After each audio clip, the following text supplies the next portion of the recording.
He's always been the missing piece. We've gotten the names and documented 6 out of the 7. There's always been that one. Greg Jarvis. We found the pilot, the payload specialist, the teacher in space. We've also found Resnick, Scobie, and McNair. Jarvis was the only one smart enough to change his name. But the tie that binds is the tie that finds, and that's the relationship with the teacher in space, Crystal McAuliffe. She was a board member for this company for 30 years, and he was on the team that won that particular company's golf tournament. McCall and Jarvis were partnered up at the beginning of their space training and developed a close friendship. And for the past 40 years, have worked side by side together through the holdings company. Flat earther people are my kind of people because I know they have an open mind. I know they're going to hear you out. When people try to talk about the fact that the earth is flat and other people are like, you're an idiot, that's so stupid. Like, you clearly haven't looked into it. Because once you look into the flat earth theory or the dome, you're like, wait, I think I might be a flat earther. I think I believe. And they're just my kind of people. I like somebody with an open mind. I like somebody willing to hear someone out. And I like somebody who doesn't call someone dumb over their beliefs. Believe what you want. Tell me about it, you know? Just a little bit of blue right here, and we'll let it swirl into the white, make some happy clouds over the Pacific. You know, it is photoshopped, but it has to be. Otherwise, it wouldn't feel quite like home. Do your research. Go look up the NASA documents on flight. Go look at what they teach their pilots. They're taught on a flat plane, right? How come if the Earth, if you fly a plane, if it's curved, a pilot, this is coming from a pilot, you can find this on TikTok or YouTube. Look up pilot discussing round or flat Earth, you'll find it. So the plane would have to go down 11 inches every mile when they're flying at 650 miles an hour. No pilot does that. The flight technology on the plane is not designed for a curve, it's designed for a plane. Okay. Second, right? We've never been to space. We've never been to space. No. There's a Van Allen radiation belt that surrounds us. Disney owns NASA. NASA, I could go off on NASA, bro. Allow me to. In the Bible, Joshua commanded the sun and the moon to stop rotating and moving, not the earth, not the earth. The earth is not moving.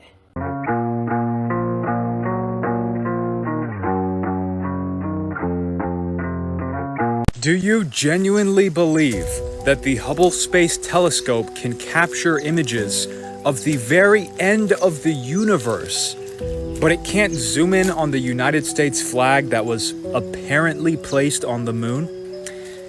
And check this out, guys. This is actually a little bit ridiculous.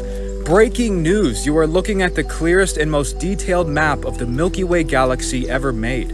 It was created from information on 2 billion different stars, checking each one 3 trillion times over 11 years. How does anyone believe this absolute nonsense? It's literally a CGI image. And then they use all of this fancy legalese to try to act like they have the most advanced technology in the world, but they don't even have the ability to zoom in on the moon, which is only 230,000 miles away, according to the mainstream model. But if you zoom in on the moon yourself, you will see that it is not a rock floating around in outer space. It looks more like cosmic plasma in the firmament above. Now this right here, that's a picture of Venus being seen through the moon. I believe it was March 4th, 2025. Interesting, and it also looks like the flag of Islam. We are being lied to about space. Katy Perry really had me believing she went up into space, saw the globe, was a changed person, and came back down. Absolutely false. No astronauts are going farther than the ISS, which once again, I thought was way out in space. But I am calling BS on whoever came up with the definition for space. The astronauts are so close to Earth, they can see large bridges. If you spend $150 on LED lights and put them all on your roof, the ISS would be able to see you. And when astronauts say it took their breath away to see the Earth from up above, I thought they were seeing more than 2% of the globe. That's it. That's all they can see at a time, 2%. Literally no one has actually seen the Earth as it is described to us. Well, besides our buddies, the astronauts who went to the moon, which is really so crazy because if my body was the Earth, the ISS would be an equivalent distance away as a speck of dust on my shirt. Meanwhile, the moon would be half a football field away. It's really cool that we were able to go there in 1969 though, especially considering your car fob has more code than the entire Apollo 11 did. A pregnancy test has more memory. It is really so impressive we were able to use such little technology to get so far. I wonder why China, the tech capital of the world, has spent $100 billion trying to do what we did in 1969 with less than a Tamagotchi, but still haven't figured it out. Just your daily reminder that the Earth is flat and stationary with a firmament, and it's water above us.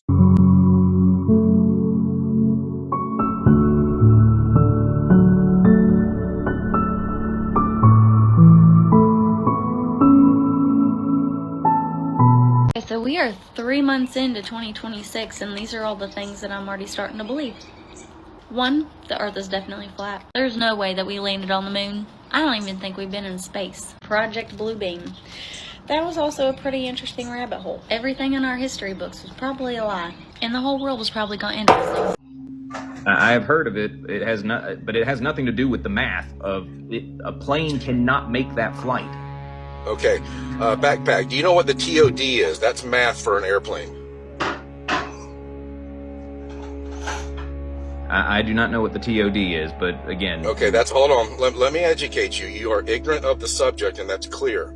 The TOD is the top of descent calculation when an airplane will get its angle of descent or rate of descent to start coming down out of the sky to land at an airport, usually 100 miles away or so. The TOD always calculates a flat and a stationary baseline. So if you're stuck on math, use some real world math for an airplane and realize that the math for the TOD proves the Earth is flat and stationary. So for the rest of the people in the room, on Professor's big screen there is Flatten the Curve by Vika Draza. That is full of commercial and military pilots, as well as merchant marines, aeronautical engineers, the guys who navigate submarines, all proving with real-world applications, or like Backpack wants to say, real-world math, that the Earth is flat and stationary. There's another thing I've been recommending lately, which is from a military expert that measures the angles to the sun. His website is flatearthintel.com, and the angles to the sun that the military uses, which is very important because you're actually talking life and death with the work the military does, it's always measured from a flat, level, stationary plane. So flatearthintel.com to see some geometry to the sun that the military uses in the real world, and then Flatten the Curve, commercial and military pilots with real-world applications proving the Earth is flat and stationary. Backpack, if you don't believe me, and I'm not asking you to trust me at all, go look at what the TOD is and look at the math for that, look at all the diagrams for it, and see that what I'm saying is true. The problem TOD, with that, there's no problem with that. There is a problem. There's not enough fuel. There's no problem with what I just said. There's not enough fuel to make the trip. That's a good belief, a good story you have. Thank you for sharing your opinion when I just flat smacked the hell out of you with real-world pilots and real-world applications of airplanes. Your belief and opinion about fuel... If the Earth is... All right, so you interrupted me 3 times, and I was almost done. So I just flat smacked the hell out of you with airplanes and the TOD and pilots and merchant marines, and you want to go back to your weak belief and your weak opinion about an airplane not having enough fuel to make a flight that you believe doesn't work on flat Earth. Meanwhile, all of the flights and all of the undersea cables make absolute perfect sense on the flat Earth map, and they don't make any sense on the globe at all.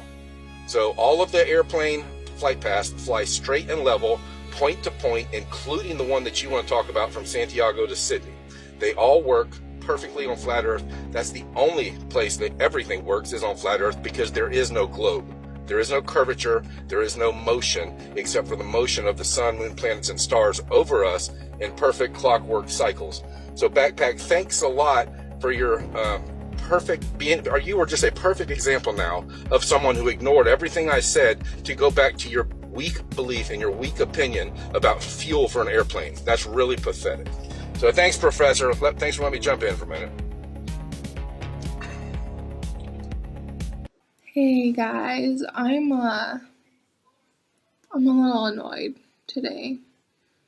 I've been coming out more and more to my friends and telling them about the flat earth and just bringing the idea up, idea, not idea. Anyways, bringing it up and being constantly shut down without any, not argument, but no debate whatsoever. They just don't want to hear it. And it's super, super duper annoying. And I don't understand, I don't know why. And then I'll show them things. And then it's like they can't understand it or comprehend it or just even give it a shot at all. And it's really annoying. And it's mostly people that are my age. I'm 19. And the people that are around me, like college kids, they think they know it all.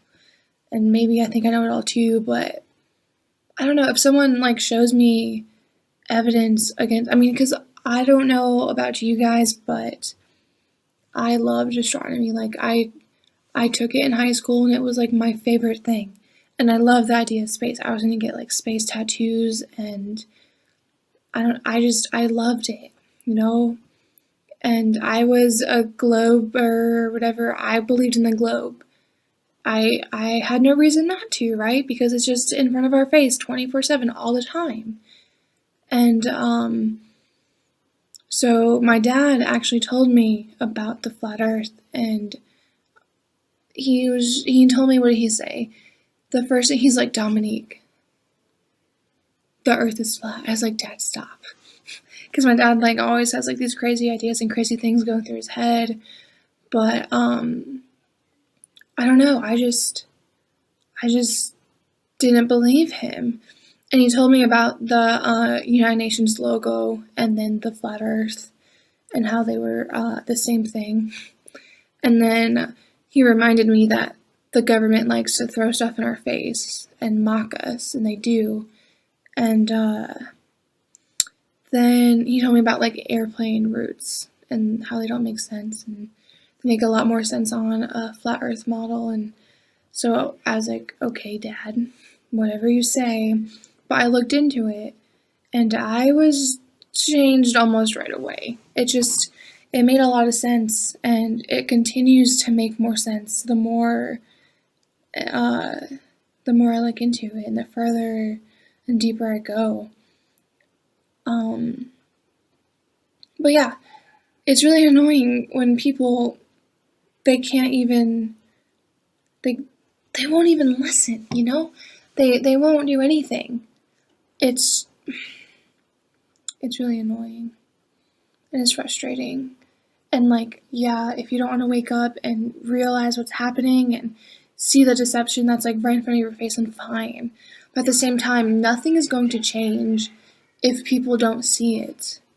So I'm torn between what should I do? Should I keep pushing it? No, that's annoying. And I don't think it would go anywhere. But at the same time, I think I need to do that. Maybe not with my friends, not with random people, because that wouldn't be good. Actually, I worked at McDonald's, and I worked the drive-thru, right? And I worked third shift, so I worked really late at night and in the morning. But people would come through, and they would be drunk or high or something, the crowd that comes at 2 a.m. And I would just be have a good day, the earth is flat. Or just be just mention it, And the looks I got, it was very funny. It was pretty funny. But I'm not gonna do that. Or maybe I will. Who knows? Freedom of speech, right? But anyways, what I'm trying to get at is that it's really frustrating and really annoying that people can understand and comprehend the globe, Earth, when we're spinning at 1,000 miles an hour and then rotating at, 66,000 miles an hour as the sun is moving in our Milky Way galaxy at like 667,000 miles an hour as the freaking Milky Way galaxy is shooting through the universe at like the speed of light. We can understand that, right? And we can understand that space is never ending and always moving, and all the other stars in the sky have their own solar system, and there's infinite amount of possibilities, and that all makes sense, right? And it makes sense that we don't have a real photo of Earth. And it makes sense that there's 2,500 satellites in our orbiting Earth, and they're of no use to us. Like, come on, it's annoying, and I'm kind of sick of it. So, anyways, just sharing my frustration with you guys. I'm planning on doing a real video soon. So anyways, I hope you guys are having a good day, and I hope if you come out to people and friends and family that the earth is flat, I hope that you guys have better experiences than me. So that being said, have a good day.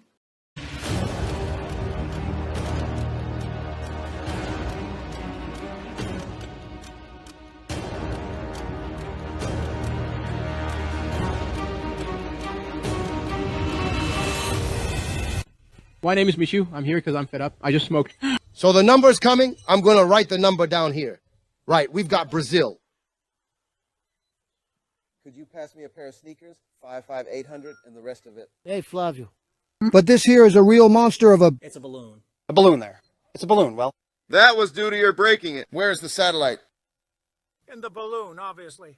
How's the satellite going to get into the air without the balloon? This is Brazil. We are in Brazil. Hey, this even makes it to us in the paper, you know? It really does. You can go right ahead. Then record it for tomorrow's paper. Are we on TV? Then let's call the station. Peace speak. If you give a call, come and we'll get to be famous, you see, Flavio. It's on TV for the whole world to see. The polices. See, Flavio? And we go out, all of us together, and we'll get famous. We'll get famous. This damn motto. Come on. You make me want to rob the post office and go to jail. Find a flying saucer. What's its name? But who exactly is that? Oh my, what is that thing? Satellite!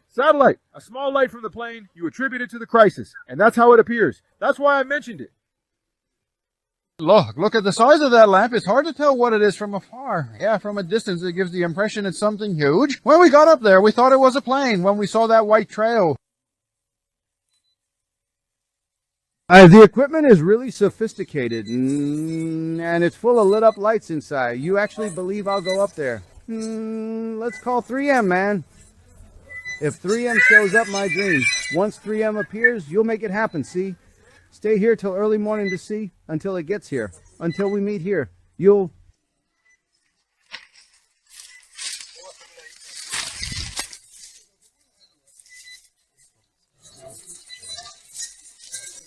It looks like that's really it, doesn't it? There's only one bed in here. Go ahead and turn it off and see. Tell me this isn't just some small thing. Like, sees a camera? It's already seen us doing all of this. Hello, Brazil. Brazil, are you seeing the camera? If the guy is caught red-handed and sees that it has fallen, that guy will just run away. So I quickly saved it here, then I ran out immediately. The EP went completely offline.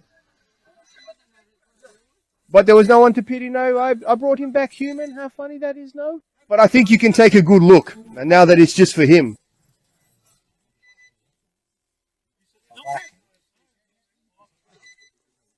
So this guy, he came armed. I think he came armed. I'll be very slow. If he came armed, why didn't he break anything? He came armed.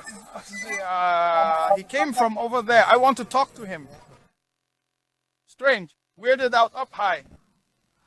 The flat Earth map dates back over 1,000 years. This map is credited to being created by a Persian astronomer. His name was Al-Biruni, and he lived between 973 AD to 1048 AD. It's the official map of the United Nations and also the United States Geological Survey. It used to be present in many places before the creation of NASA and the Antarctic Treaty in 1959. Here you see it with Admiral Byrd. This map has been restored by Dmitry from Russia with suggestions of mine, Eddie Alenkar. Known by my YouTube channel Flat Earth Banjo, I asked Dmitry to include the Bermuda Triangle and Point Nemo, a place deep in the Pacific where NASA buries rockets. Then Robert Tozzi, a professional mapmaker, came along and enhanced the map even more. There are many people now selling this map online, but if you could order it from my online store, I would greatly appreciate it. Visit my online store now and order one of the items. I humbly thank you.